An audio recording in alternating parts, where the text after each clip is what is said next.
Hello students, a very good morning. Welcome to my YouTube channel. आज के video में हम बात करेंगे सीड बॉर्न डिजीज़ेस की। So let's start the video. Seed born diseases and there management. तो seed born diseases का जो मैनेजमेंट है कि किस तरह से हम इनको रोक सकते हैं वो हम नेक्स्ट वीडियो में डिस्कस करेंगे। इस वीडियो में हम general about the seed born diseases कि वो क्या होती हैं और किस तरह से होती हैं इसके बारे में एक जानने की कोशिश करेंगे। So, introduction. Seed-borne diseases assumed a greater importance to seed industries. Seed-borne pathogens result in seed rots, seedling decay, pre and post emergence, mortalities, abnormalities, discoloration, reduced seed size and shriveledness of seeds. तो seed born जो pathogens हैं उनकी वजह से ये सारी चीज़ें हो जाती हैं। सीड रॉट्स हो जाते हैं, उनके जर्मिनेशन में कमी आ जाती है, सीड्स के अंदर एबनॉर्मलिटीज़ हो जाती है because the pathogen is present with in the seeds. Okay, तो इससे उनके ईल्ड जो भी, यदि हम डिजीज सीड्स को ग्रो करेंगे तो उनके जर्मिनेशन और उनसे जो प्लांट्स उगेंगे उनके होने वाले ईल्ड में भी फ़र्क पड़ता है।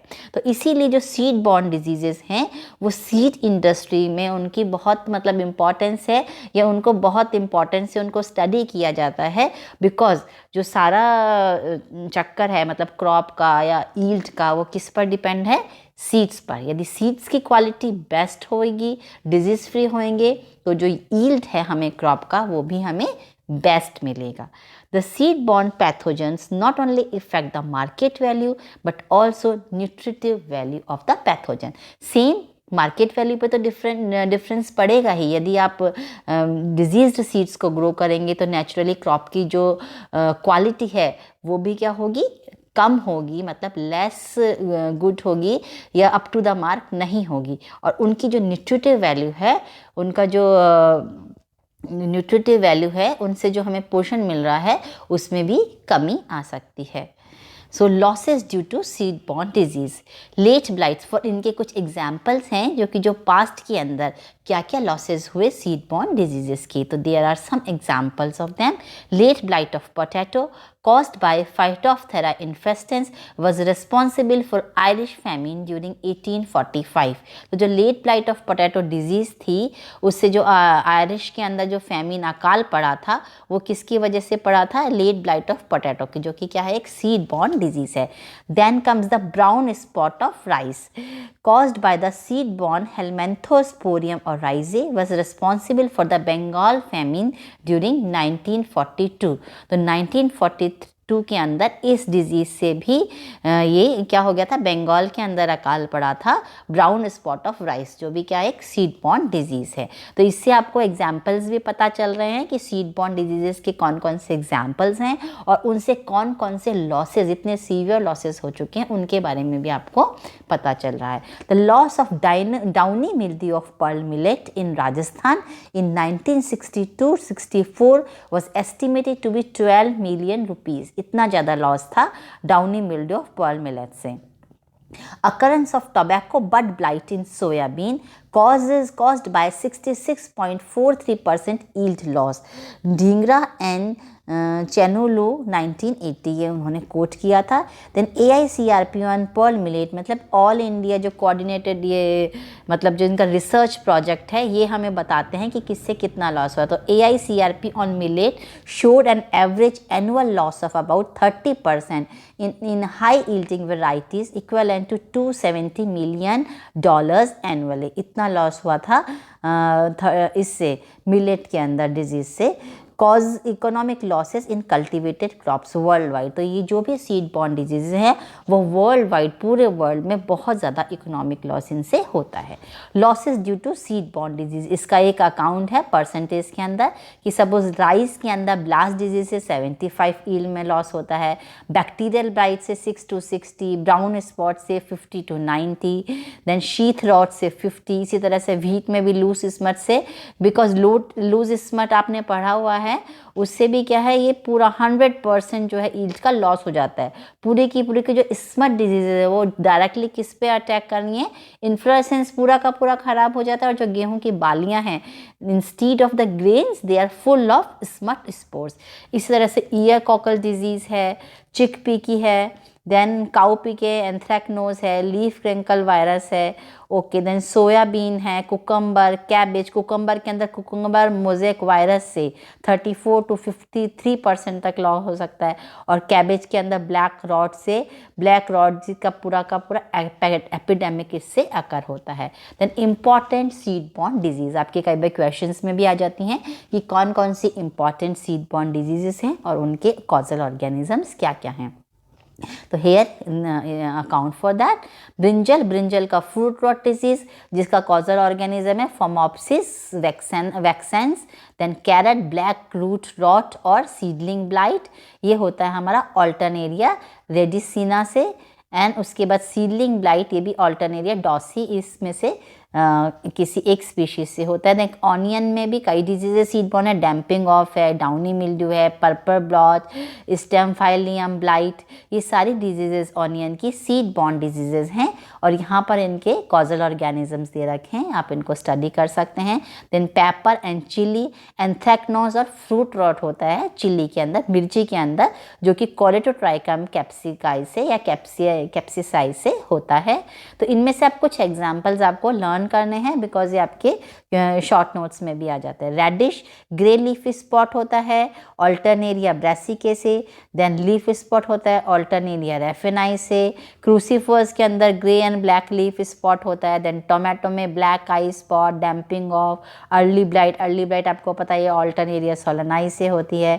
फाइटोप्थोरा इन्फेस्टेंस से late blight of fruit rots हो सकता है। फाइटोप्थोरा पैरासिटिका से ब्लैक आई रॉट होता है। तो ये कुछ एग्जाम्पल्स हैं सीड बॉर्न डिजीजेस के। व्हीट, राइस और मेज जो सीरियल क्रॉप्स के अंदर भी लूज स्मट है, कर्नल स्मट है, फ्लैग स्मट है, ustilago segetum, then neovossia indica, urocystis agropyri etcetera. Rice के अंदर बंट ऑफ राइस है, false smut, stackburn, okay. Maize के अंदर है cob rot, southern leaf blight. तो just go through these diseases and their causal organisms.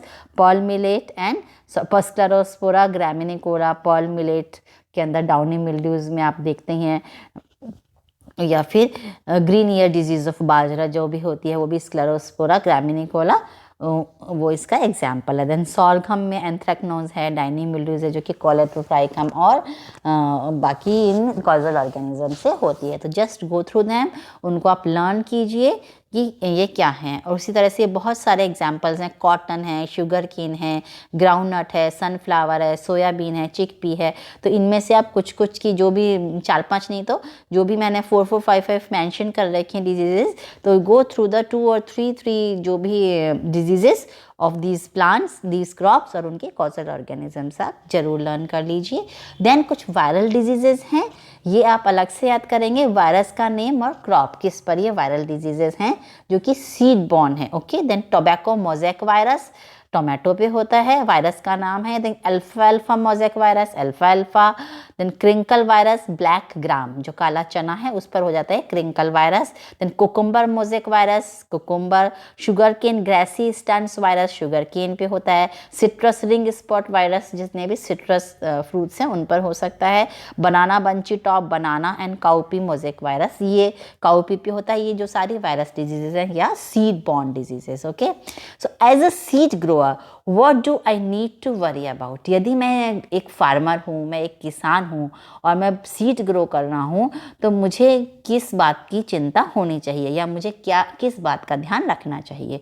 तो इसके लिए 3 अलर्ट्स हैं, red alert, orange alert and yellow alert. Red alert diseases का मतलब है they are highly virulent, highly seed borne.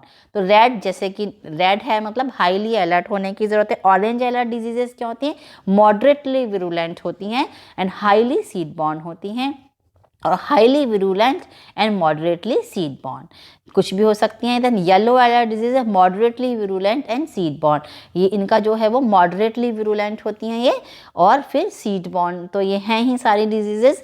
तो इसका क्या मतलब है कि मतलब हाईली विरुलेंट है कि ऐसे सीड्स जो कि ये जो रेड अलर्ट डिजीजेस के अंदर हैं इनकी ये हाईली विरुलेंट हैं और इनसे डिजीज़ होनी ही होनी है जब उन सीड्स को ग्रो करोगे आप, ओके। ऑरेंज उससे लेवल कम है और येलो उससे एक लेवल कम है। Then red alert diseases, brassica black rot bacteria, xanthomonas campestris। तो ये रेड अलर्ट डिजीजेस के कुछ एग्जाम्पल्स हैं और कुछ पिक्चर्स हैं। Then brassica black leg fungus, okay, then lettuce mosaic virus, carrot bacterial blight and tomato mosaic virus. ये कुछ सीड बॉर्न डिजीजेज हैं जो कि रेड अलर्ट डिजीजेस की श्रेणी में आती हैं। Then orange alert diseases, carrot fungal blights, alternaria blight हो गया, सर्कोस्पोरा ब्लाइट हो गया जो कि अल्टरनेरिया डॉसी और सर्कोस्पोरा कैरोटिस से होती हैं। Then tomato bacterial diseases, bacterial canker है, bacterial spot, bacterial speck. Then onion white rot fungus जो कि स्क्लेरोशियम से होती हैं। ये सारी ऑरेंज अलर्ट डिजीजेस हैं।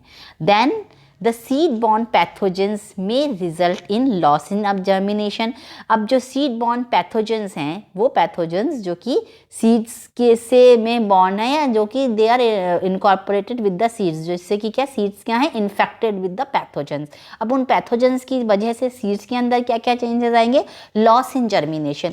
ऐसे सीड्स जो कि जिनमें पैथोजन प्रेजेंस है उनके अंदर जर्मिनेशन क्या होता है, बहुत लो होता है या वो अपना जर्मिनेशन कैपेसिटी उनकी ख़त्म हो जाती है। डिसकलरेशन एंड श्रिवलिंग हो जाता है सीड्स का, जो सीड्स हैं वो डिसकलर हो जाएंगे और मतलब सूख जाएंगे, श्रिवलिंग हो जाती हैं उनकी।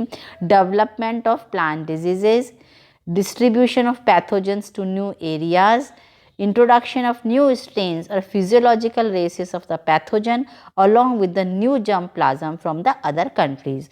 तो introduction of new strains और physiological races of the pathogens, okay तो ये जो न्यू स्ट्रेन्स ऑफ पैथोजन है या फिजियोलॉजिकल रेसेस ऑफ पैथोजेंस है along with the new germ plasm from the other countries. कुछ अदर कंट्रीज से भी अपने सीड्स आए हैं तो वो इंट्रोड्यूस करते हैं न्यू रेसेस ऑफ पैथोजेंस को।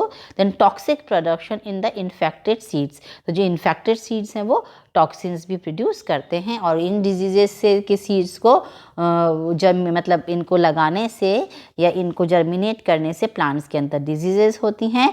और यदि एक जगह पर पैथोजन नहीं है और सपोज आपने इन्फेक्टेड सीड्स वहाँ पे लगा दी हैं तो डिस्ट्रीब्यूशन ऑफ पैथोजन भी हो जाता है नए एरिया के अंदर। Now the methods for detecting seed-borne pathogens, आप किस तरह से डिटेक्ट करेंगे या पता लगाएंगे कि जो सीड बॉर्न है पैथोजन है वो सीड बॉर्न है। विजुअल एग्जामिनेशन से, कई बार आप घर में भी देखते हैं ना, आप सीड देख के जैसे कहीं पर कुछ छोटा दाना होता है या सीड देख के आप पता लगा सकते हैं कि कौन सा हेल्दी सीड है और कौन सा इन्फेक्टेड सीड है। देन वाटर अगार मेथड से आप कर सकते हैं, स्टैंडर्ड ब्लॉटर मेथड से कर सकते हैं, examination of seed soaked in water.